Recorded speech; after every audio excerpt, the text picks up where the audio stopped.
Thursday night right here on NFL Network. Wow. The Titans-Steelers game is primarily going to be seen from the Sky Cam angle. It's also known as the Madden Cam that you guys know and love from the video game. Instead of the typical wide shot broadcast angle, the camera is going to sit behind the quarterback and the offensive line, similar to what you're seeing right now on our show. Run past me, bro. That's just the latest innovation in the NFL broadcast world. And it got us thinking about our favorite broadcast innovations throughout the years. We're going to go around the table here with this new Sky Cam. Burleson, your favorite innovation in the last several years that you've seen to the televised product. Take a look, Nick. All right, I'll take you back to 2003 when I joined the league and I realized that every moment on the field is being captured. And being a wide receiver, there's no moment more precious than getting close to the end zone with the football. And when you get to the end zone and you're trying to get in and across that plane, oftentimes it's not always in the middle of the field. More times than not, you're running away from the defender, which means you're going to reach the pylons. And there is nothing worse than, as a fan of the game, sitting there looking at the camera trying to figure out if your favorite player actually got in the end zone. So in 2015, the NFL decided to do something different, and that is going tech savvy with the pylon camera. Got to. So for me, there is nothing better than knowing exactly when your favorite player crossed the plane or if the defender stopped the guy from crossing the plane. You hate to be at home and something happens and you go like this. Huh? Instant replay? They do it all the time. Did it happen? So thank you to the NFL.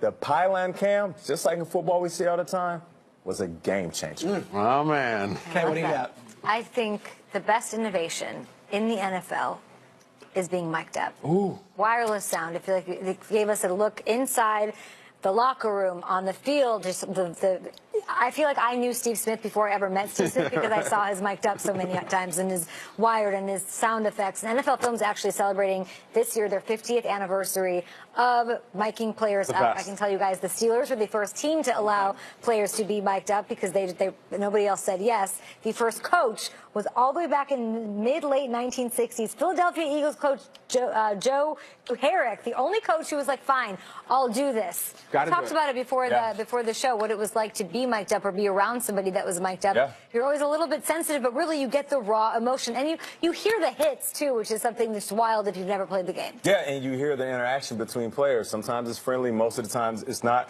You know, I embraced it. They tell me you're going to get mic'd up on a Friday or Saturday. You walk in on Sunday, and you have to go around to the guys and say, hey, I'm mic'd up. Be careful what you FYI. say. Because I definitely have something on me that could get you in trouble. Peter, when I say NFL mic'd up, what do you think? Like a pack of crazed dogs. Lawrence Taylor on Kenny O'Brien. That's me. Mike Singletary. I'm going to be here all day, baby. I like this kind of party. That's mic'd up? John Randall. John Randall. Oh, Randall, the legend. You guys sent me on a YouTube wormhole. The best, that's John right. Randall last year. I've got a little nostalgia for you guys. Mic'd up style, courtesy of NFL Films. Take a look. Yeah, 92, what time is it? Showtime, prime time. Okay. Let's get it on! Come on, Armadillo! Let's get it on, baby! Yeah, baby, get it up! It's time! Game time! Game time! Welcome to Detroit City! Time to shine. Yeah, time to shine, baby. Let's energize for again. Hey, they said we're done, baby. Hey, I don't understand They stuck a fork in us and said we were done. I could sure use a hot dog with chili. Bratwurst, country fried chicken. Where we going? To the show. Where we going? To the show. What time? Next week? What time is it? Showtime, baby!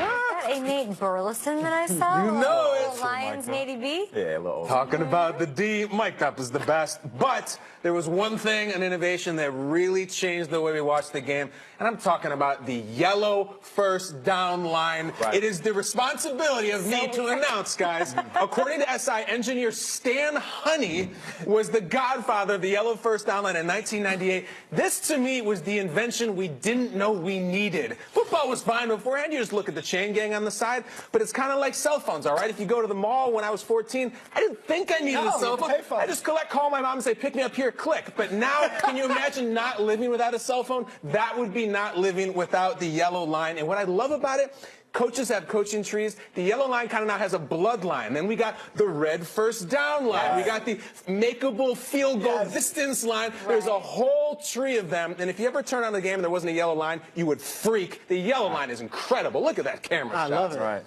That's Let awesome. me take us home, because even before the yellow line, I mean, whether you're on a couch or at a bar, you're running through an airport, it takes less than a second now to just glance at a TV screen, see a football game, know the score, know the down and distance, know how many timeouts are left, you know what's going on. all there. We take it for granted, though. That little box in the top corner or that little thing on the bottom that says score and all the down and distance, it wasn't always it. Let's go back to the 1981 NFC Championship. This is the actual broadcast of the catch game.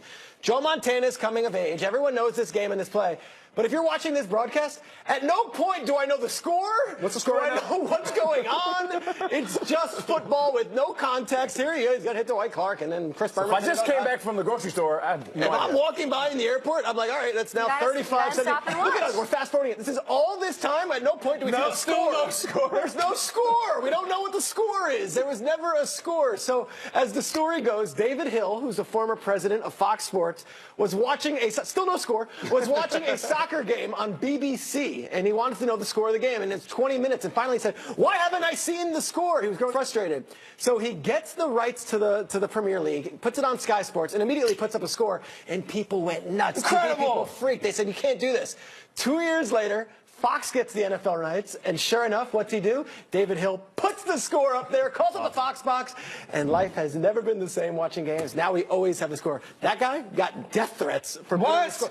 You're ruining football. You're changing it. Oh, come on. Now we couldn't live without it. Yellow line, I feel, is underappreciated. We'll be back. It's Good Morning Football.